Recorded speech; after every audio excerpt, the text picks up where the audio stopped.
Do you agree with the statement that man is the king of nature? The machine man is the most miserable beast that exists in this vale of tears. But he has the pretension and even the insolence to call himself the king of nature. Man, that poor intellectual animal that mistakenly calls himself man, has invented thousands of very complicated and difficult machines.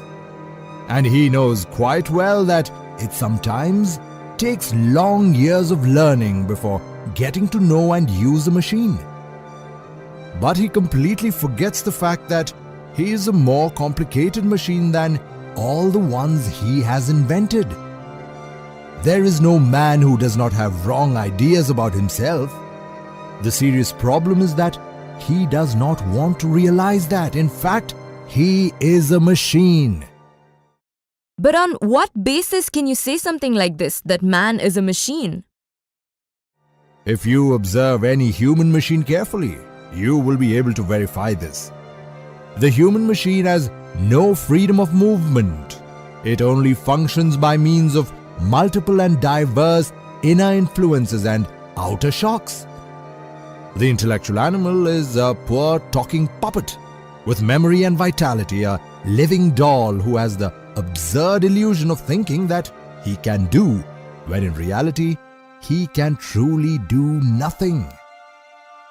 Imagine for a moment, dear listener, a doll, a mechanical and automatic doll, controlled by a complex mechanism.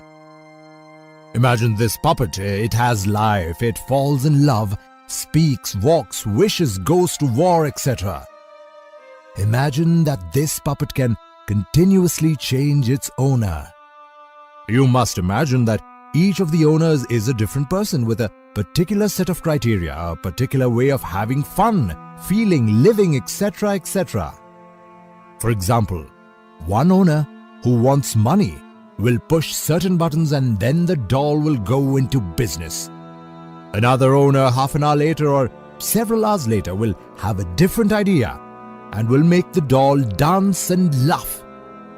A third owner will make it fight, a fourth will cause it to fall in love with a woman, a fifth will make it to fall in love with another, a sixth will make it fight its neighbor and create a problem with the police, and a seventh will make the doll move to a new house. The doll in this example has really done nothing, but it thinks it has. Without doubt, it has all happened in the same way as when it rains, when it thunders, when the sun shines, but the poor doll thinks that it can do.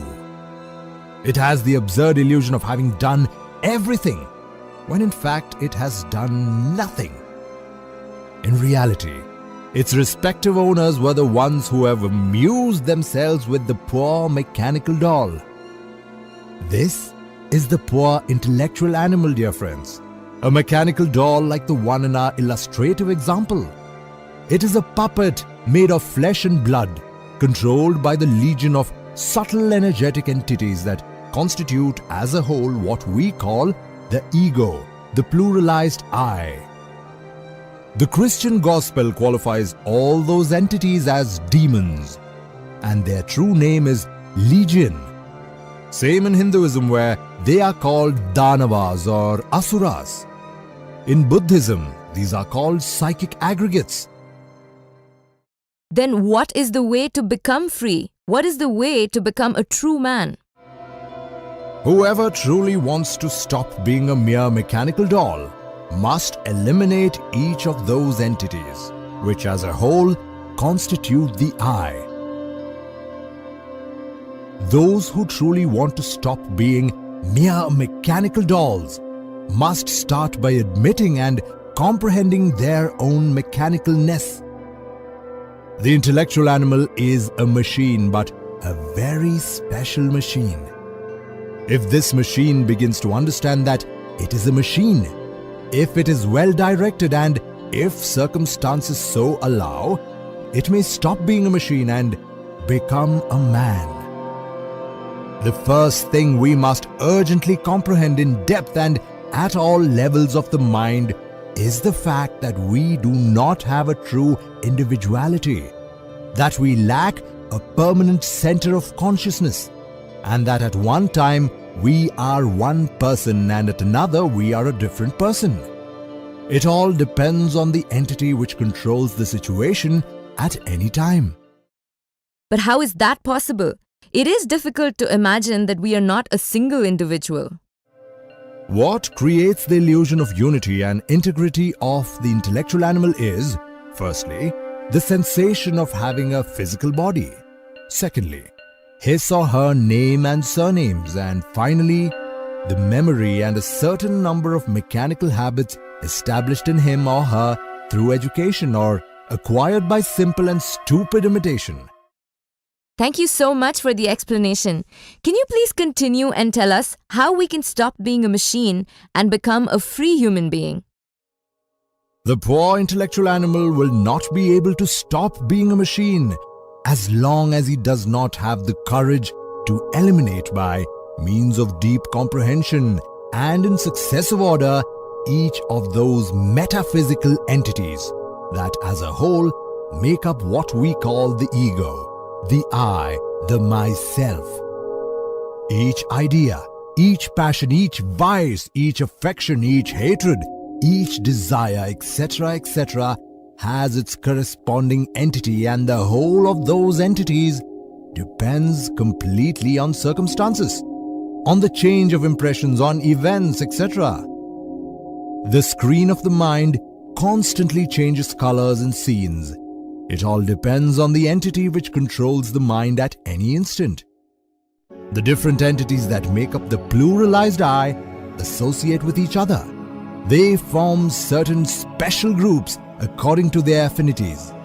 They fight against each other, they discuss, they are ignorant of each other, etc., etc., etc. The entity which today swears eternal love to a woman is later displaced by another entity that has nothing to do with that oath.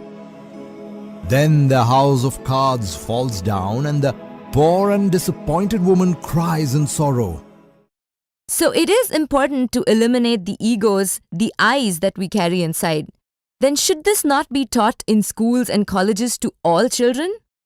School, college and university teachers must study the revolutionary psychology and out of humanity orient their pupils along the marvelous way of the revolution of the consciousness. We do not deny that an intellectual education, a profession and a skill to earn money are necessary. But that is not all. That is secondary. The first or fundamental thing is knowing who we are, what we are, where we have come from, where we are going to, what is the purpose of our existence. The poor intellectual animal is not a man, but it has inside itself, in a latent state, all the possibilities to become a man. It is not a law that those possibilities must unfold. The natural thing is that they get lost. Only by means of tremendous super efforts can such human possibilities unfold. There is much we have to eliminate and there is much we have to acquire. Of course, the pluralized ego is in excess. It is something useless and harmful.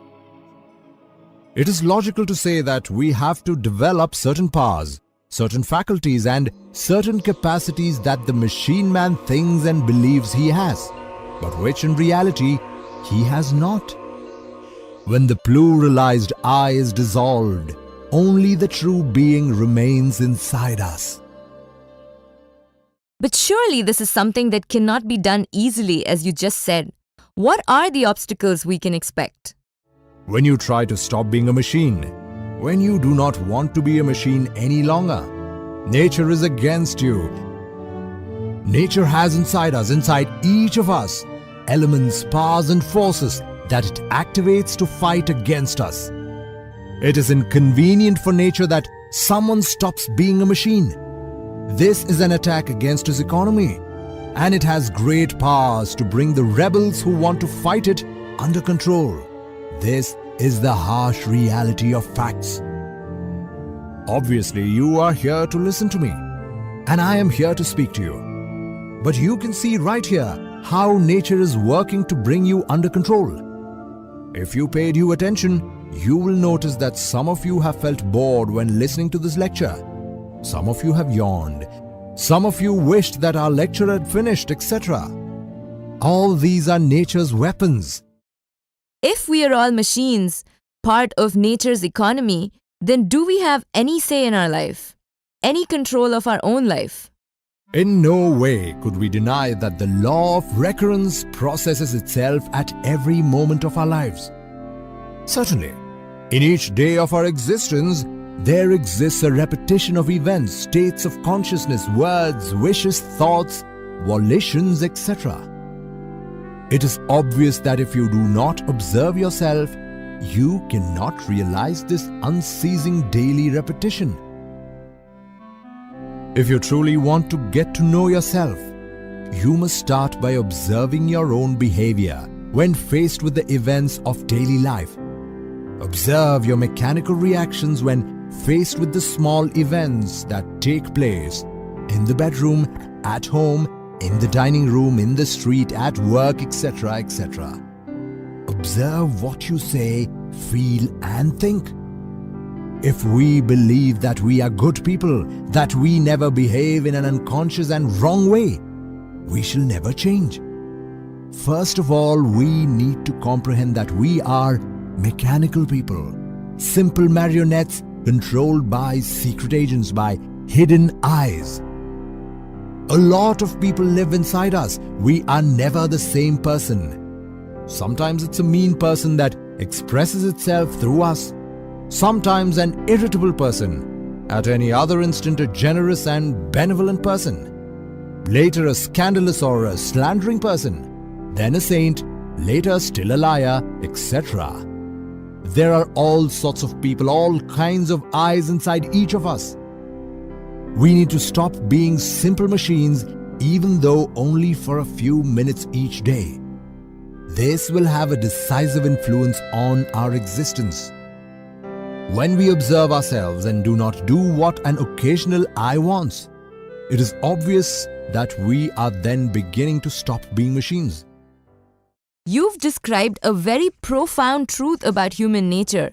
How can we master our own behavior? How can we locate the eyes in our structure?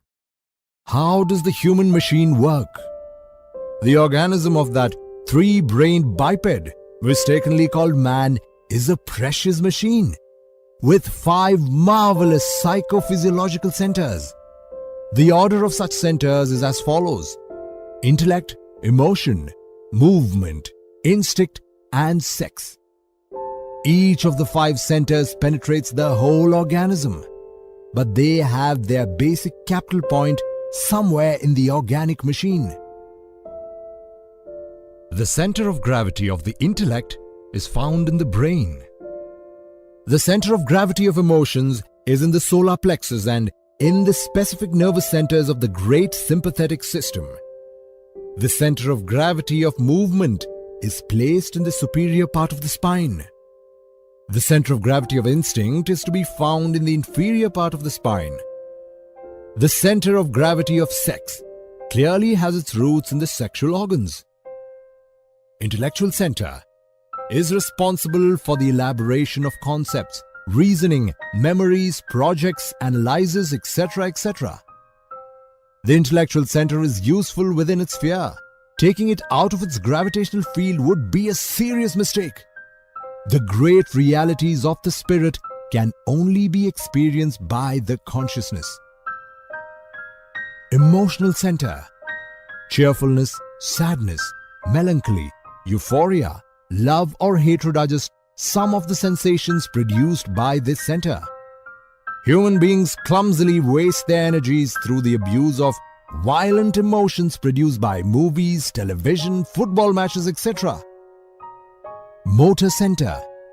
We need to discover ourselves and fully comprehend all our habits. We must not allow our life to continue in a mechanical way. We need to study our habits. We need to comprehend them. They belong to the activities of the center of movement.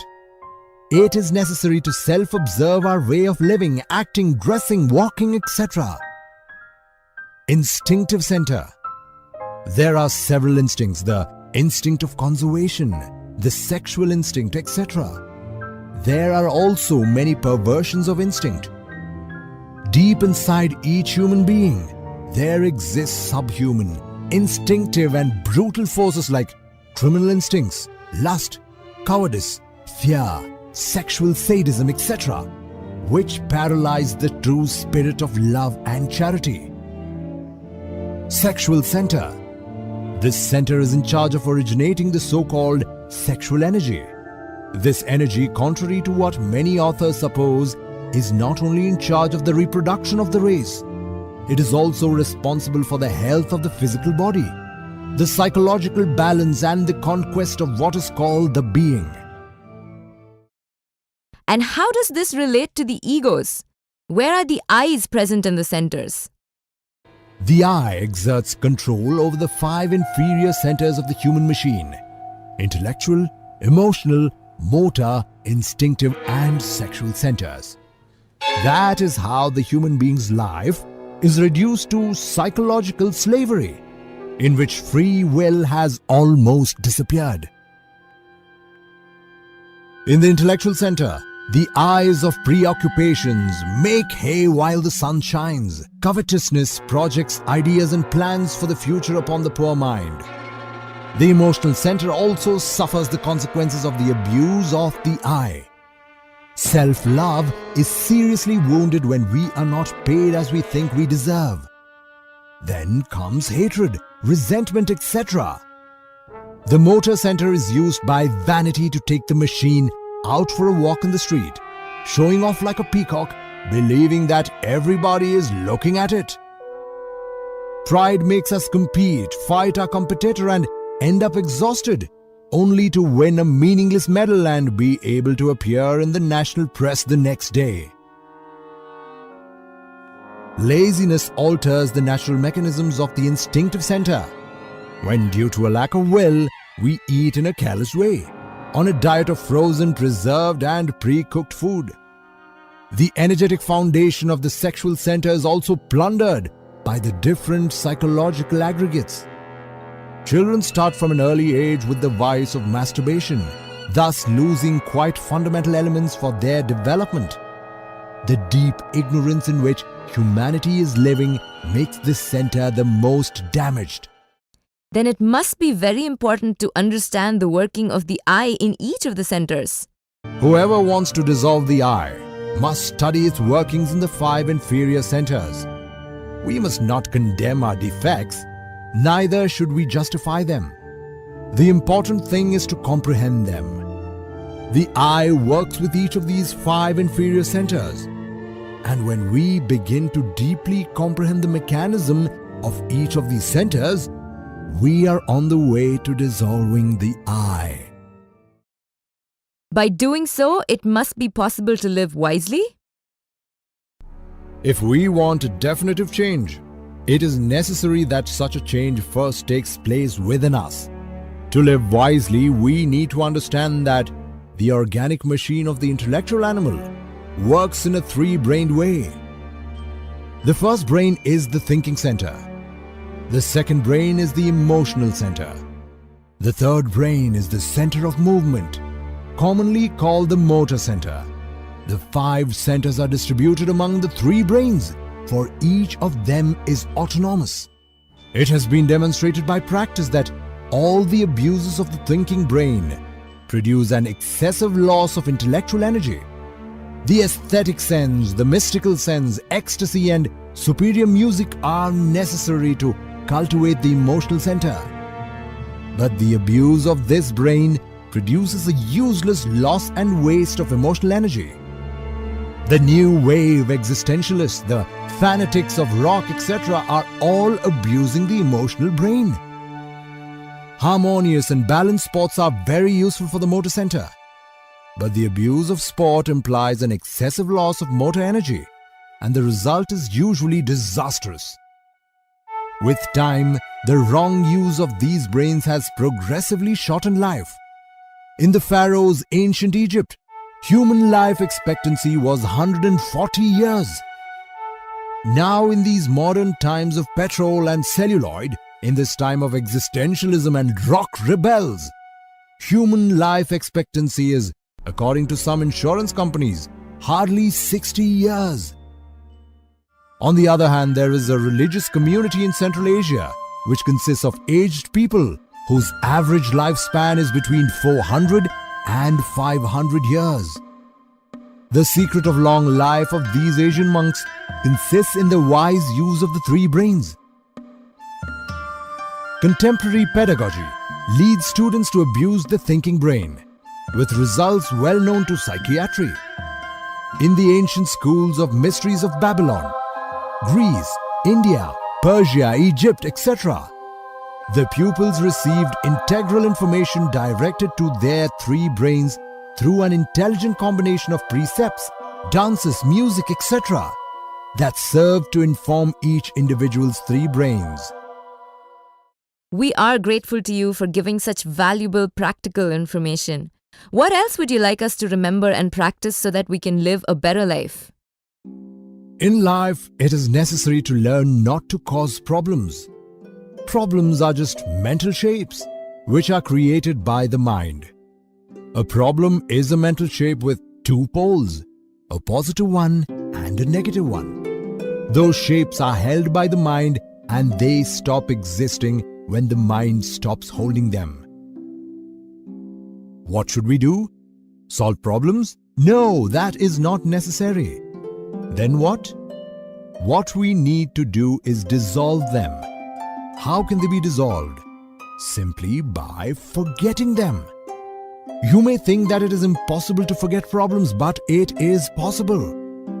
When you want to forget them, the only thing you have to do is put any other center of the organic machine to work. Remember that the human being possesses three brains. Activate the emotional center or the motor center. That is the interesting thing, because then the intellectual center rests and then we forget our problem. Do not suffer needlessly. Forget your problem and it will dissolve. Do you like painting? Seeing an exhibition will be a good way to forget your problem, or have some coffee or a nice cup of tea. Go to a lake for a swim or climb a mountain and laugh a little. Laughing makes you feel good and forget your problem. You could say, for instance, that in this way, it is not possible to pay a bill or a debt. I do not mean that we should not do anything, that we should not work, that we should not need money to live or to pay debts, etc. We should do all this, but without creating problems in our minds. People are afraid to forget their problems, and that is a very sad thing. Learning to live from instant to instant, from moment to moment, is what I recommend.